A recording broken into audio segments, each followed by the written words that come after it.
Hello, everybody. It's Graham Cove, and this is Move TV with a Move TV special. We are joined today by Andrea Edwards. Thanks for coming along as normal, and Amy and Harold Floyd from Elite Force Safety. Hi, guys. How are you? Yeah, good. Thank you. It's all right for a Wednesday. It's all right. Yeah, it's Hump Day, isn't it? Which is, a dangerous place for anybody to be coming on a live at 5 o'clock. But thank you so much for giving up your time to do this. Andrea, let's kick off with some questions. Absolutely. So thanks for coming on, as Graham has already said. Really excited to chat to you guys because your story started in COVID, where some people were relaxing in the sun. Some people were fearful for the business they'd already opened. But your story started right just before COVID. So start us there, if you will. Yeah, we didn't plan it that way. Who did? It definitely wasn't planned. I think that would have been the worst plan in the world for someone that we do face-to-face training. So it was, the first year was really hard, but it was actually a good thing because it allowed us to look at what we were doing and reassess what we wanted to be focusing on as a business. So we didn't go down the online training route, which a lot of training companies did. We tried it, I think, with one client. We're like, no, that's not for us. It's never something we wanted to get involved with. So yeah, it was an interesting start, but we persevered. We got through the most difficult start and kind of it's just gone onwards and upwards, really. So what practical steps did you take then? If you couldn't actually get out and train people, you kind of pivoted already. Yeah, we did some COVID assessments and stuff, didn't we? So helped a few like local businesses and stuff with the health and safety, because the health safety background, although we don't tend to do the consultancy stuff, it is something we can do. So we kind of went down that route, but a lot of it was networking and meeting people and just hoping that later on that would pay dividends, which I think it did. We put a lot of time into kind of trying to understand the marketing and understanding LinkedIn and stuff like that. So we had to focus on that rather than actually, I think one of the things is I'm going to be an entrepreneur. I'm going to start my own business. It can't be that difficult, can it? And actually, what happened is we didn't struggle with COVID, and as we are anyway, you turn a negative into a positive and went, right, COVID's here. What can we do? Wow, this isn't as easy as we thought. What can we use this time to do? So we took a step back and went, right, we'll do a little bit of that with health and safety, local areas, help people with COVID assessments, but also what can we do in this time to develop the business? What can we do to develop courses? What other directions? And, it's funny when you do the LinkedIn or you do marketing and I hear people doing it on other networks go, I post on LinkedIn virtually every week, once a week, without fail, and I never get any work. Well, I'll tell you now, that ain't enough. So you have to learn these things, and that takes time, and you'll build a profile and a following and trial these things. That doesn't work. Try it for a few weeks. That doesn't work. Try this. This works. Oh, I'm getting reactions. So all these things are all learning processes. And I think I'm going to say it's a blessing in disguise now, because we didn't have as much in place as we thought we did to go, let's start a business. And there's so much more to it than that. And I think just hearing you say that out loud, there'll be lots of people nodding that have already taken that leap and realizing that there's so much more than being the technician, as we call it. And you always think that if you work for a business owner, that what do they know? They don't do a lot. They're not the technician. Then you put the two jobs together, the day job and then running the business. It is a big animal. So what we haven't explained to the listeners is what's your background? What were you doing prior? And how did you take that step into the world of entrepreneurship? My background's not really, if you looked at what I did before, what I've done, you wouldn't really put me where I am, to be honest.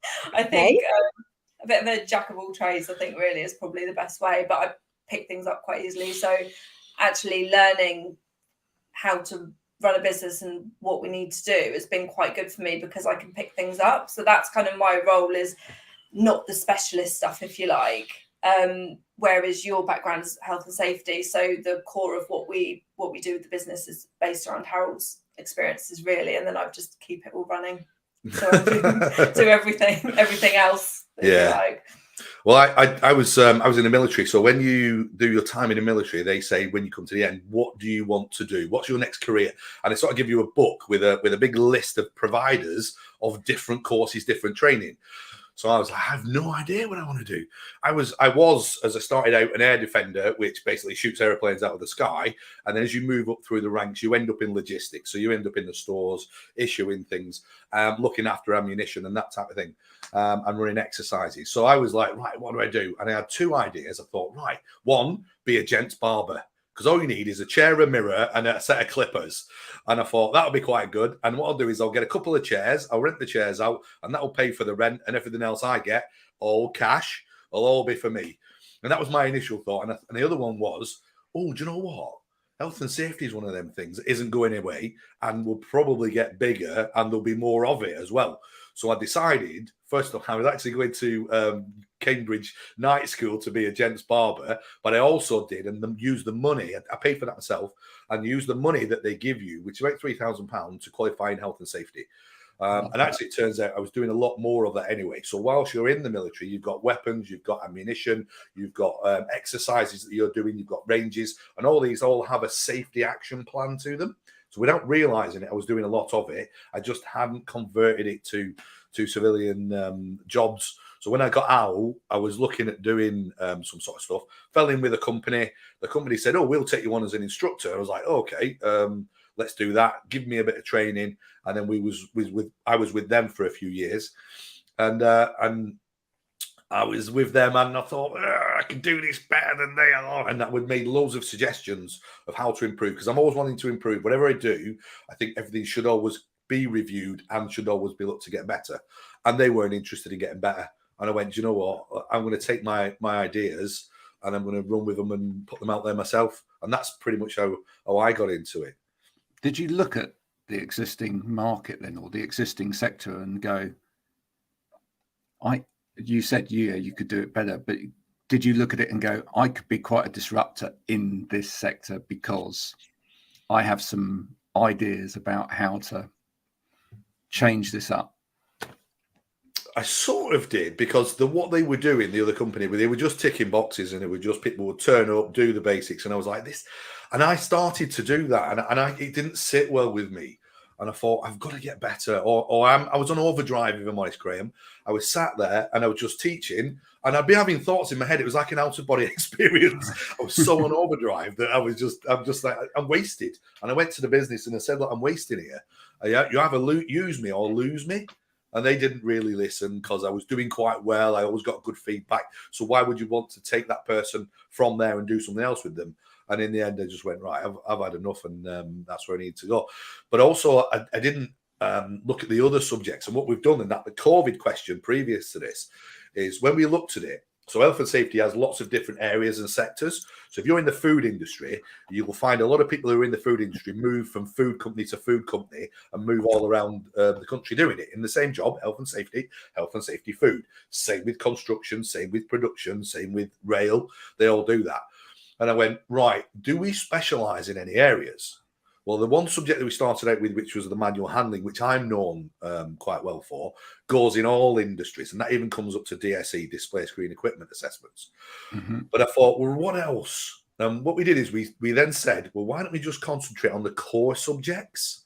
And it's the core subjects that most companies with over 5 employees really should have. So we're talking about your first aid. We're talking about your manual handling or your display screen equipment. We're talking about some leadership stuff and communication things. And then we're also talking about IOSH qualifications, because some people like certificates and names, IOSH training as well. And one of the things that hit us that started out coming out a lot more during COVID was mental health as well. So I said, right, well, Amy's quite into that anyway, but she's not an instructor.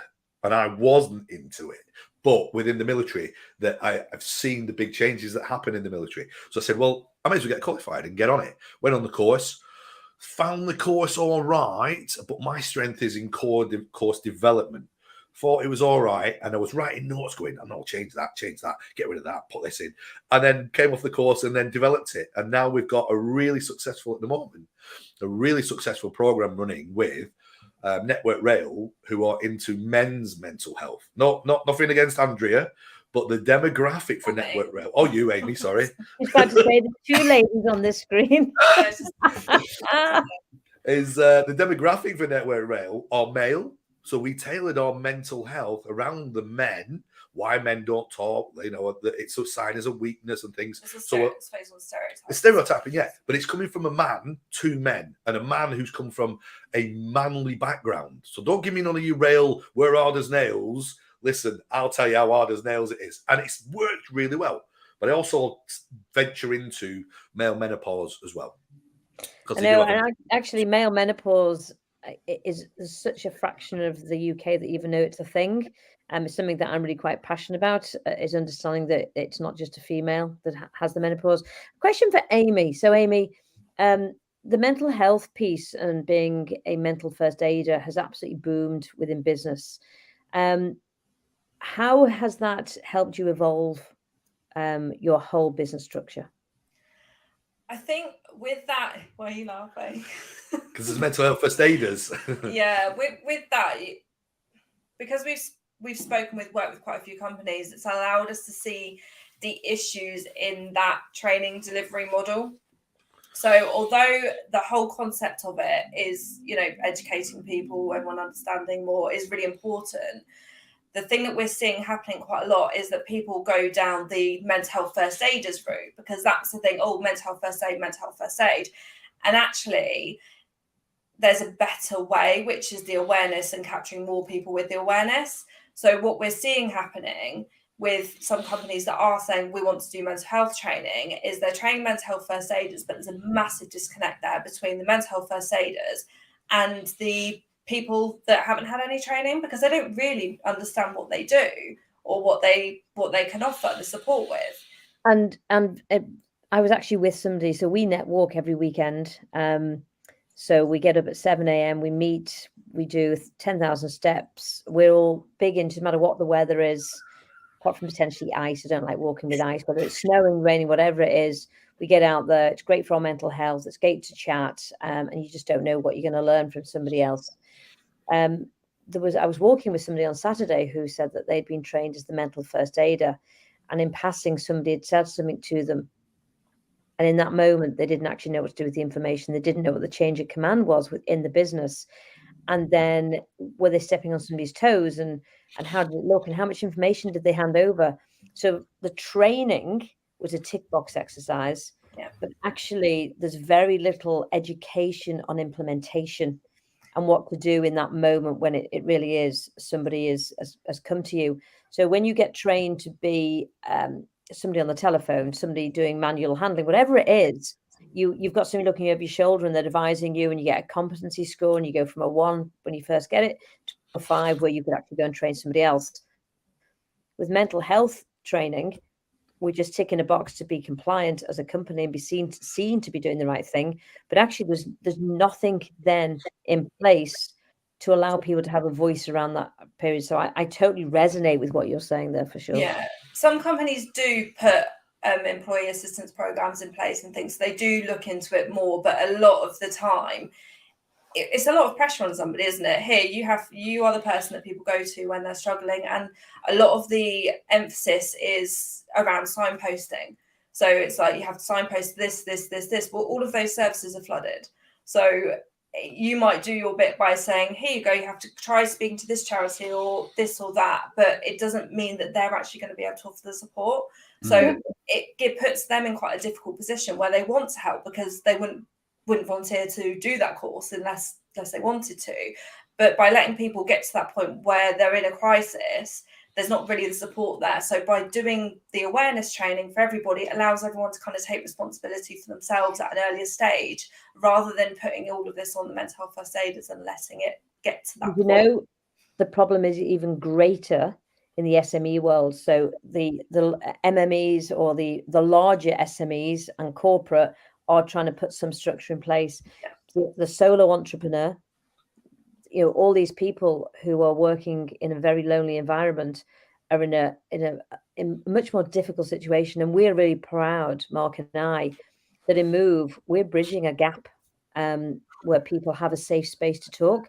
we have 4 sessions a week, and more than once we've had people break down on the screen because they've opened up about something and they don't feel comfortable talking to their partners, their families, and everyone has this brave face when they go on a networking event. How are you? I'm great, thanks. How are you? That's the standard. And we try and break the barrier down to let's do a bit of more of a deep dive in that place to see how we can support and nurture people. So all that education we put around there. I'm going to get Graham to move us away from mental health, because this is more about, I can see us deep diving here. So I'll pass back to Graham, so he'll put us back into a question more about what you guys do, elite force safety. Well, one of the things that I wanted to touch on there, I don't want to leave it completely, because I loved what you were saying, Harold, about the fact that it didn't resonate with you, this tick box exercise. And one of the things that I found when I was assessing, for example, was that I just found that I wanted to know about other subjects and bring myself on in terms of other specialisms, because when you get an opportunity to be with somebody that's got a problem, and it doesn't matter what that problem is, whether it's, they don't know how to lift stuff correctly, or they don't know how to set their desk up correctly, or whatever, you are in a position where you can earn their trust. And once you've earned their trust, what you almost don't want to happen is for them to then be passed to somebody else, to somebody else, to somebody else. Yeah. How important is that in your business model? I think one of the things we do first of all before we venture into any business is we do what we call a training needs analysis. So everything that we do is tailored to you and your business and your industry. And I also ask, what's your demographic, which is why we came up with the men's mental health for the network rail. So we go there, do the training needs analysis, get a full tour of site, see everything, see all the different departments and the working parts, and then we write up a report for that. So we then put together the course or the training that's relevant to it, and then any of our instructors then can read that. So before they go, they understand that business. And most of our guys are a little bit older, been around quite a bit, and have been in health and safety as well, whether they've been a consultant or whether they've just been a trainer or an instructor of some sort of thing. So we tailor everything around it. And I think by talking to them, as I say, talking to them in their language, using their terminology, you tend to win them over. And as I think Andrea said earlier, you've got to have fun with them, because if you make it fun, it becomes memorable.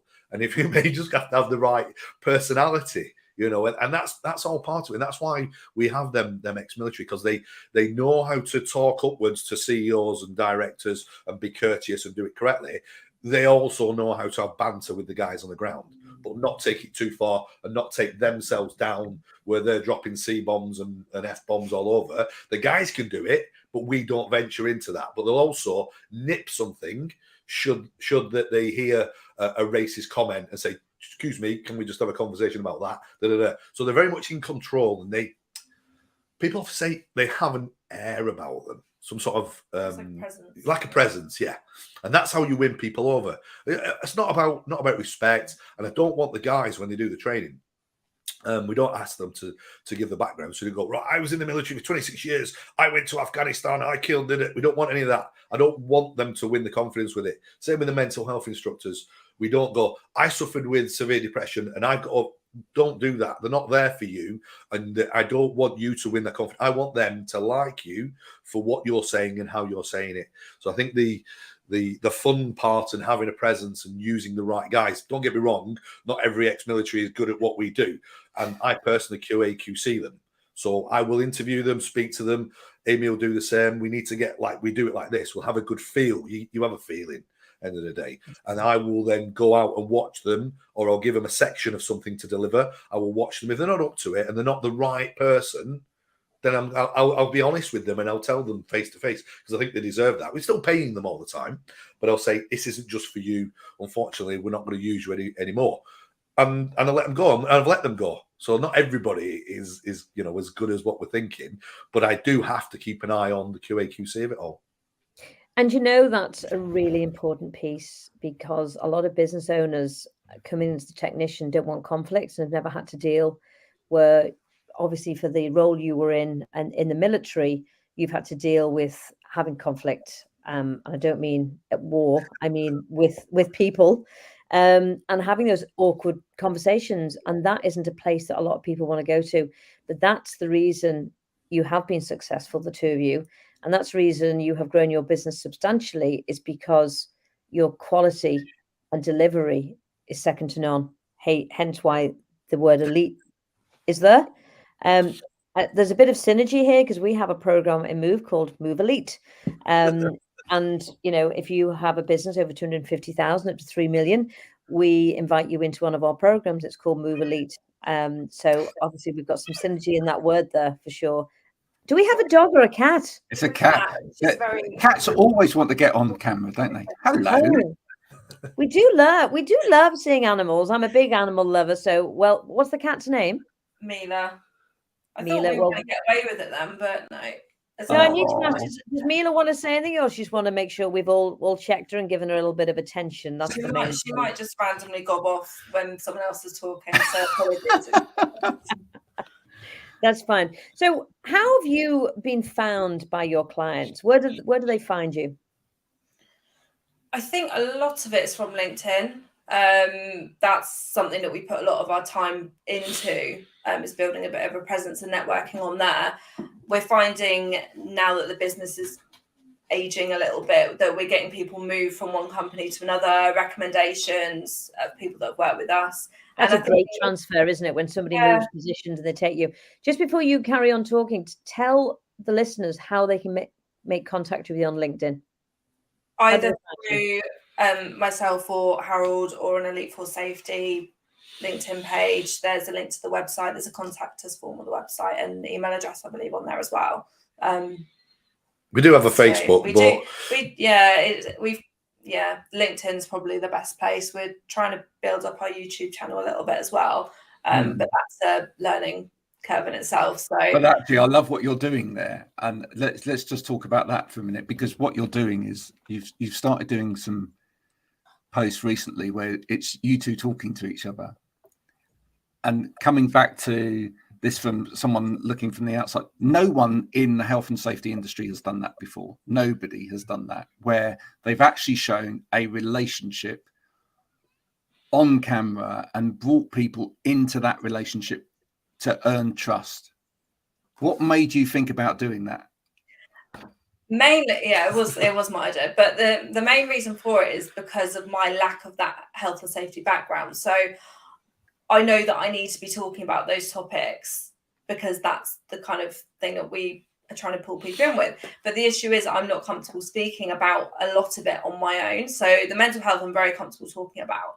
However, there's other safety things that I probably, I wouldn't be able to sit and film a video on my own talking about it. So I was like, well, we have conversations about it in our own time where we're about ideas of each other and share opinions. So why not share that? And then it gives us an opportunity to share different opinions, because it's not always this is the right way. We do have differing opinions on some things, and it's just thought it was worth sharing. What you've done is you've created a scenario where the person watching it from home thinks they're the kind of questions I wanted to ask, but I didn't want to ask because I thought I'd look stupid. But you're actually just doing that. And I don't mind. I ask a question. I'm aware that I'm not an expert in it. I'm learning. I've learned a lot since we've been working together in this, but I'm aware, sorry, she's trying to walk by the microphone, that I'm not an expert. So I don't mind saying, well, why not? Why would we do that? I don't understand why that's not something that's, I don't mind. It's basically, we sit next to each other here, and just the conversation we were having without the camera on. He said, why don't we record this? And it's nice to hear that, Graham. And that's a good feedback, because we were actually just discussing earlier about taking it up another level. I talk about improving, about having a different background, maybe a bit of green screen, moving location, rather than filming all wearing the same clothes, change clothes, so it looks like different things. We haven't changed clothes for about 3 months. Well, it saves on the washing, to be fair, doesn't it? And the electricity bill. Yeah. Bring us back to what your day job is, which is health and safety. What is the main issue that businesses overlook when you go in? I I think I would say, and obviously me not being the expert, but probably just the ticking boxes, like we need to do this training, so let's get the training done, and just going for a bog standard online generic, sorry, it's very distracting, generic course. And then although it might be cheaper, it's actually a complete waste of money because nobody actually is interested. That would be Hey, my... what did I send to you today? A little quote about wasting money. Yeah, absolutely. We'll share that with everybody later, but it's really, it's quite pertinent that you did send that. So many businesses are doing that, aren't they? They spend money on a process, but the process doesn't actually give them the return on investment that they believe it's going to give them. Yeah. There's a lot of people don't know anything different. So, for example, we had a phone call yesterday with a guy, and he says, "I used to use this other company. I've used this company for years, but every time, and he's now moved to another company. So that's gone on there." And he said, "Oh, I'm thinking of bringing in company X." And then he said, on 5 or 6 different occasions, people have said, "Have you thought about Elite Force Safety?" And he went, "No, I haven't. No." And why do I keep hearing that name? So he then checked us out and went, "Oh." But he didn't know. So he would have gone from company to company. I think he's been at 4 companies in about the last 8 years. And he would have used that same company. He would have used company X again until somebody knows. So if you don't know about these things, Graham, then how are you supposed to engage with it and go there with it? So that's why we're pushing our stuff out there. The videos work quite well when I specialize on my ones. So, yeah, unless you know. But hopefully things like this and getting ourselves out there lets people know. I'm going to ask a question about you guys now. What are your passions outside of work? So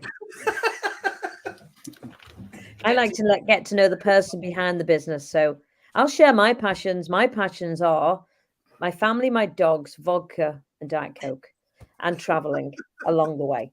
My friend just messaged me, who I'm staying with next week in New York, and she said, "What do you want on the shopping list?" And I said, she said, "What groceries?" Very American. "What groceries do you want?"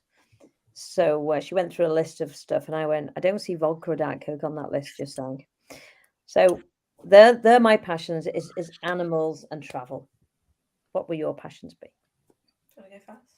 Okay, well, the business. Yeah, I think as entrepreneurs, the business, you can't have this. Everyone's a work-life balance. I think it's blended, the work and the life. I just need to make sure that sometimes we do switch off, because we are still, if you think about it, we're only in our 3rd year and it's getting busier and busier. So it's hard to switch off. You sit there and go, oh, have you emailed that person? Or did you do that? So we have to keep that. There is no rule book to say if you two are comfortable and it gives you energy, then that's great. I will go away and I will still talk to Mark, my business partner, whilst I'm away, because that's my choice and that's how my head works. I would enjoy my trip a lot more by moving stuff out of my head than just. Well, you've been away. You've been away on sort of work vacation recently, haven't you? Several times, Andrea. And I think that's important, isn't it? You know, to develop those ways of working, but taking the stress out of your life a little bit. That's important. It's not as clear cut as, well, I'm going to finish here, because as an entrepreneur, you're never going to finish there. Your brain's still going to be there. So it's how you find a way to relax. I think we're quite similar in our work and personal life, where we both are constantly looking at like the next thing, like what are we going to do? Or we got married last year, so that was like quite a big build up, and then it's like, right, house. So we're constantly at next thing, which, although it's good, we know that we both struggle to switch off and relax, and we are starting to understand more the longer it's going on how we do work differently. So for me, evenings and weekends, I try not to do anything with work. Whereas you will be doing messages at weekends, evenings and stuff. And it's kind of accepting that we do both work differently. And at the weekend, I might say to you, do you know what, can we talk about this Monday? I really just don't want to talk about work at the moment. And me accepting that if you're on your phone doing work messages, that's what works best for you. So it's finding that balance of us having some personal time and personal life, but respecting that we both also want to be spending time growing, and that's a big part of our life. It sounds healthy that you're talking about it, so that's great. Yeah, I mean, we did go. Not last week. The week before, we was in Spain, so we went with some family. So my son and his wife and the grandchild. And I know Amy's got a grandchild. She doesn't look old enough, but she does. And we were there. And when we went down our breakfast, we're just going to go back to the room and we're just going to do 2 hours. So just 2 hours a day. Rest of the day, family. Yeah. And actually that works for a lot of people, because otherwise you sit there thinking about that for the rest of the day. I mean, it's one of the reasons why, Andrea, you might want to talk about that, why people love networking, I believe, is because it's an opportunity to talk a little bit about business with other business people at the beginning of a day. But then actually, I reckon it probably means that when they get back to their families, that's dealt with in a way. Yeah, there is definitely a feeling of people have different relationships, at home. But if your partner is not part of your job and you've just cut a great deal and you come home and you say, just let you know, I've got that deal over the line, their head is in somewhere else doing something else and they go, that's great. And that's can be the end of the conversation. Where actually you want to go, no, I want to spend half an hour on this subject. And you don't feel you can. So one of the things at Move, we celebrate people's successes. And again, some people don't want to be seen to be showing off when they're out networking normally, because why are you telling me your successes? I might not be in a good place. We embrace success and want to share it and grow with those people as well. So we go from I've got an issue and a concern, a constraint, can you help? What support can we get, to let's just be so excited that we've had clients that have rung us and said, just got a £3 million deal, just got a £3 million deal. So we get the excitement of it, and then they go, now I've got to deliver it. Help, because we're their coach. We're their coaches. We've got a client at the moment who's heavily involved with what's going on in Liverpool with Eurovision. And that's a massive build up to see what's going on there. And I feel privileged that people talk to us about this stuff when we're out networking, because it's just more relaxed and people just open up a lot more as well, for sure. It's something I think we kind of realize that as well. Like when you're growing the business, it's all very exciting, and you kind of find yourself talking to like family and stuff, and like they just don't really get it. Like they don't give the response because they don't really get it, or they can't comprehend. Like if I was talking to my mum about some of the business stuff that we're doing and like the numbers that we're talking, she just wouldn't even be able to comprehend that. She just thought, okay, yeah, that sounds good. But you can't, she's not in that area. You can't expect her to understand that. But we realized that, like, maybe we just shouldn't expect to talk to people because we're really excited about it, but it doesn't mean everyone else is. I know. And yeah, and that's true. And you've got to pick who your audience is. And that's what we're really proud about our community, because if you're part of Move, it's because you care about others and you want to see other people succeed. I have a big visualization in my head. I should be on a ladder. That ladder is self-supporting, by the way. It's a magic ladder. And I'm on a rung, and I want to be able to put my hand up and somebody above me can help me to the next rung. At the same time, I'm looking down and pulling the next person up onto my rung, and we're all moving in a direction at the same time. As long as we're pulling and lifting people and being pulled up, we are always going to evolve and grow. And that, to me, is success in the business forum. I like with the networking and things like that as well, is if you're having a shit time, then also you can go to networking and say, yeah, it's not been great. Oh, I had this problem. Or do you know what? It's the same for me at the moment.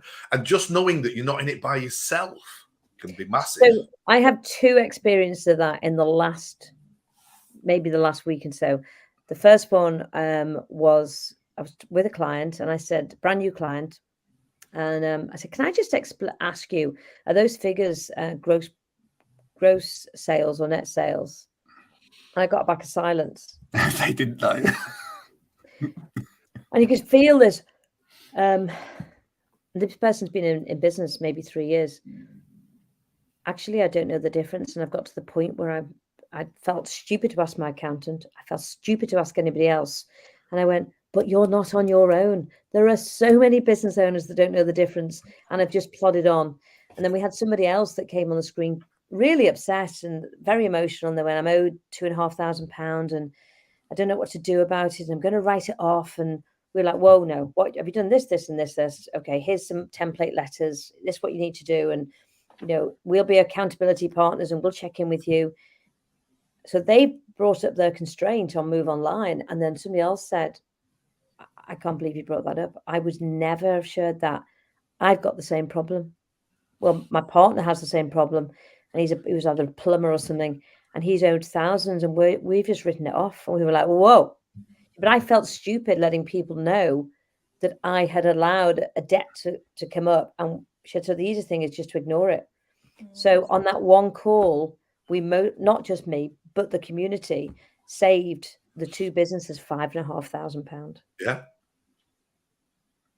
And that's the thing, isn't it? I mean, you are doing a great job on a platform like LinkedIn. And LinkedIn's moved massively over the last few years. People are now beginning to talk about their business in a real way. I don't like the term authentic. No, I think the word real is real. But real, but in a real way. And because as business owners, we do relate to that because everybody goes through the same thing. Graham, I know I have to be professional at all times, but I do giggle a lot. I need you to go back through this video and do a screenshot of the cat, Harold's arm, and the cat just on the arm as a still, because that is hilarious. It didn't hurt at all. No. Now, listen, we didn't actually get out of you, other than the business, what it is that you do in your spare time. But sort of going beyond that, what's the division of labour within the house? I just want to know that, Pink and blue jobs. Is that what you're asking? Well, I just want to know, does Harold ever wear a pinny? To be fair, we do have like whoever does cook. She's just jumping all over the place. Sorry, I don't know what's wrong with her. Like whoever cooks doesn't have to wash up because we haven't got a. Sorry, just fighting with the cat. We haven't got a dishwasher, so whoever cooks, the other person washes it up. So we try and like be fair with. So it's teamwork all the way through, both in work and out. Most of the time, yeah. It's only when she's on TV, right? If we weren't on this now, she wouldn't even be anywhere near. I'm sure she knows. Do you know what? We do it a lot together. Absolutely lifted this call. Absolutely hilarious. I love it. And do you know what? Pre-COVID, we would have all been a bit stressed about this. We'd have all gone, oh, this isn't professional. This isn't. Now we just changed our mindset about being real on a screen, and that's okay. Yeah, one of us would have been crawling in the background and trying to pull the cat out. Do you remember that? It's my life, really. This is pretty much what it's like when we're trying to work. So. I mean, we do a lot together. So, on a normal week, we would probably get up. We live not far from the Thames, and there's a 3-mile sort of circuit. So we get up, we go for a walk, we talk about what we're going to do for the day, come back, breakfast. Amy, if she cooks, then I'll eat, and then I'll probably wash up. If you're at home, I pretty much just bring you in food when I eat, and then I wash up, and then what we might do is then we'll do the work, or we'll do some recording, discuss what we're going on, and then maybe later on in the afternoon we'll go to the gym and we train together in the gym as well. So I think we I don't want to say spend too much time together, but we have very similar interests. She knows her work, I know my work, and then outside of there we've obviously got the cats. There's no kids. I've got kids, but we do it virtually everything together. So when we go to the gym, although we're very different what we do, what we can lift, we just change the weights. So Amy will do the same exercise as me, just in a slightly different way. Same with the walking, we just go for that walk, or we like going out for food, maybe stop with a few drinks, just the normal stuff, really. I do love I do love your energy. I do love that there is a work connection, obviously a personal connection. You guys are married, and it comes across on the screen a fabulously healthy work-life balance. I'm just going to bring us back to Elite Force safety, and how do you stay ahead of the curve? So health and safety is ever evolving, and you've got to know what's going on, what's trending, what is going to come into policy. How do you stay ahead of that? Is that for me? I think that's a you question. Okay. It's hanging with. So when like with your networking, a lot of my network. So I've got I think 10,500 connections on LinkedIn, I would say probably 3/4 of them are from the training world or the health and safety world. So a lot of my feed is all what's going on. Specialists, SMEs in that area will say, "Are you aware that this change is happening? Do you know because of Brexit that or this new policy is coming in?" So I'm constantly updated with LinkedIn because I work LinkedIn quite hard. I'm also a member of IOSH. So being a member of them, they post out emails, letters, and they get the magazine. So I think just the amount of people that I work with, I go into many different industries, and I'm very inquisitive. Oh, why is that there? What's happening here? Why is this? Or I talked to someone yesterday about Sweden, so we might be going to Sweden to do some work. And the company are Swedish, and it's a Swedish safety, but they're also doing some stuff in the North Sea. So as soon as it comes around to Shetland and Doggerbank, where they're putting a new wind farm in, the English rules apply. So I'm like, oh, okay, how does that work? So he's explaining it to me. So again, I'm understanding the business, but also understanding how we cross over with safety with that. So I think just I'm an all-in type guy. When I get into something, I'm all into it, and that's all I think about. All I do and I work around. So I'm always up to date and up to speed with what's going on. Just really with LinkedIn and the people I work with, and having a passion to learn the new stuff. Also, from like working with clients, we have really good relationships with the people that we work with, so we get a lot from that. Like hearing their problems, issues in their industries, things that they need support with. So I think that's a massive thing as well, as having such good relationships with people that we work with. We get to hear what's going on. Have you found that there's a sort of pressure on the health and safety sector since hybrid working has become the sort of flavour of the month, as work modes have kind of changed? It's different, isn't it? Because the same, I mean, you said about the DSE stuff. A lot of the industries we work in are still at work, so we haven't really had too much. I don't think anyway. It's kind of with the DSE, so it's every company's requirement. If you have any display screen equipment, everybody just thinks that's an office, but actually goes from a mobile phone to a tablet to a laptop to a screen. That means you have to carry out a display screen assessment. That assessment could be, yes, you're working at home. How much do I supply you with? What's the equipment? Do I need someone to come round? That's company policy.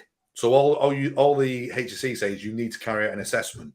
That's all that some people do. Others, like my daughter, she works from home, has always worked from home, and she's got a whole setup. They give her a desk, a chair, and a lot.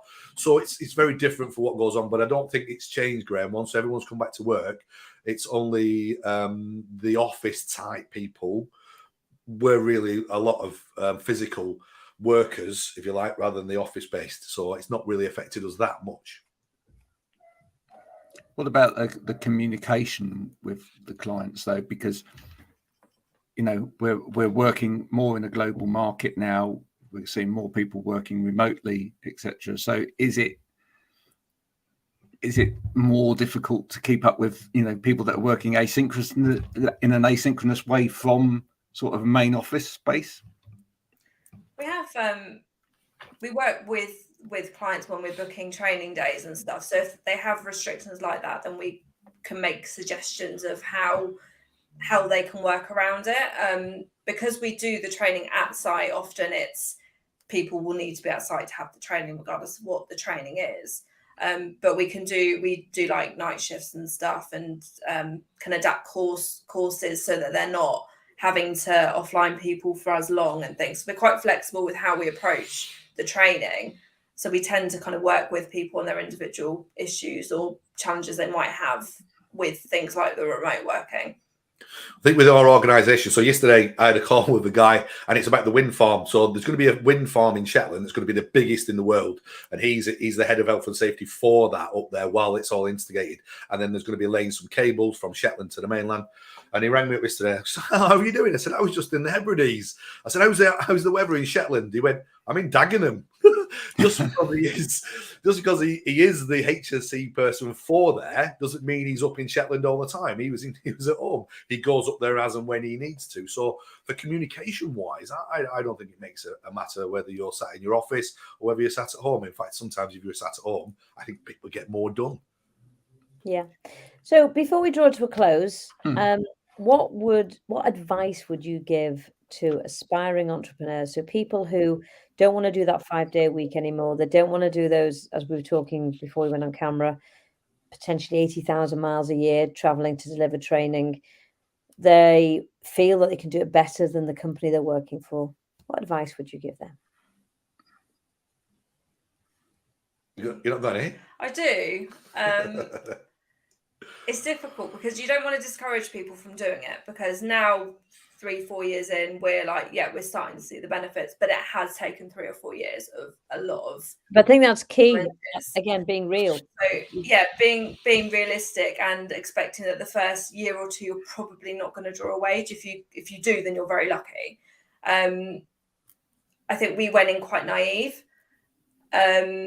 which might have been a good thing, because it was hard. But just do your research, have a bit of a plan, have some reserve funds, because it probably won't go to plan. And it is. I think it's worth it for us. It's been worth it, but it's definitely been hard. And I wouldn't ever say that it hasn't to anybody, because I don't think it's fair. No, I think the fair one. One of my points I was going to say was, it's going to take you 2 years before you probably turn a profit. Would be a realistic term for that. I mean, you might get lucky, you might get a client, and some of the people that we work with have one client, and if they lose that, then everything's gone. Well, we want lots of multiple clients with it. I do a lot with this and get asked this question quite often, because I work with a lot of people going through transition, so leaving the military, becoming civilians, and it's like, how do I do it? And some people come out and they fall lucky, and others bounce from job to job to job. And I say, don't expect the civilian world to be like the military world, and don't think that you can be like your military background and bring it into the civilian world. It won't work. You'll just look like a dick. So I say, leave that behind. Keep your professional, keep your standards, and keep all the good stuff that you've got about turning up smart and all the rest of it. But I say, you're gonna have to get some experience, and that's the one thing that I think a lot of people don't do. So I recommend that you may go to an agency and get a bit of agency work to get the experience, to understand how the thing works. So if you want to be a trainer, go as a freelance, work with some people who are agencies, get your feel for it, and go, whether it's for you or not. Otherwise, you put a lot of money, a lot of time and effort into it, and 6 months later you've had no money. You have to give it. Yeah, you have to give it up, and your dream's gone, and now you're further down the hole. So be realistic in your timelines. Network. I think also knowing your strengths and what you might need support with. We're really lucky because we are so different. So the things that I'm quite good at and Harold quite different, they're just different. So we work quite well as a team. We both have openly said that if it was one or the other trying to do it, we wouldn't be where we are. So I think knowing what you can do and what you can't do, and be willing to outsource the stuff you can't do. Because if you're spending, half of your week trying to do finances, your time's probably better spent. You're probably better off paying somebody to help you with that. So that's something we've got quite lucky with. But I can imagine if somebody's on their own, there's probably quite a lot of gaps in what you're capable, and even with time, like what you're capable of doing. So be aware of what you like doing and what you're good at, and be willing to get help with what you're not. We're back to the technician again, aren't we? The technician becoming the boss. Absolutely. You pass on very quickly. I think that was an absolutely fantastic answer. Thank you so much, Amy and Harold, for your time today. That's all right. Thanks to you. Sorry. I think there's 3 people on this interview. She's still here as well. Just sat here getting. Graham, you've only thanked 2 people, and there was definitely 3. Yeah, there was definitely the cat as well. I was about to thank you, Andrea, as well, for taking part in the conversation as well. And we'd love to see you at Move one week.